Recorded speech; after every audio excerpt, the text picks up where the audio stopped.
आप लेखन कला में प्रवीण हो गए तो उसका लाभ हमको ही मिलने वाला है, क्योंकि उतनी परिणामकारकता से आप भाव पहुंचा सकोगे।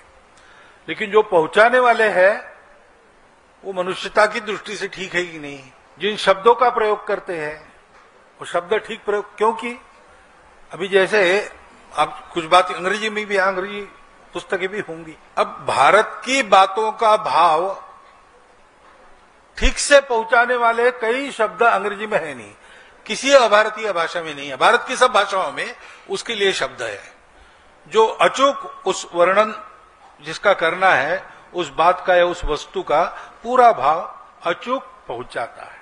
लेकिन अंग्रेजी में या अन्य किसी भाषा में उसके शब्द नहीं है। ऐसा वहां का भी होगा, उनके भी जीवन में जो भाव है उसको व्यक्त करने वाला उनकी भाषा में शब्द है, शायद वैसा शब्द हमको नहीं मिलेगा। और इसलिए जब लिखते हैं, जिस भाषा में लिखते हैं उस भाषा में भाव पहुंचाने वाला शब्द, ये बड़ी महत्व की बात है। इसलिए बोल रहा हूं कि अब दुनिया पास में आ गई है, तो जब तक हम भारतीय भाषा में ही आप अपना भाषांतर करते हैं, भावांतर, उसमें भावांतर नहीं होता, भाव वही पहुंचता है, भाषा बदल जाती है। लेकिन उसी बात को यानी उसी पुस्तक को हम किसी विदेशी भाषा में भाषांतरित कर रहे हैं या विदेशी भाषा का कोई पुस्तक भाषांतरित कर रहे हैं, तो हमको ये देखना पड़ता है कि भाव कौन सा व्यक्त होता है।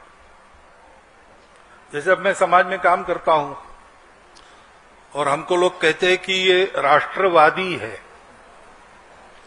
हम तो वाद करते नहीं किसी से, किसी बात पर वाद नहीं करते कभी भी, विवाद से दूर ही हम रहते हैं। विवाद करना ये अपने प्रकृति में, अपने देश के प्रकृति में नहीं है। मिलकर चलना, आपस में मित्रता करना, यही अपने देश में प्रकृति में है, परंपरा से।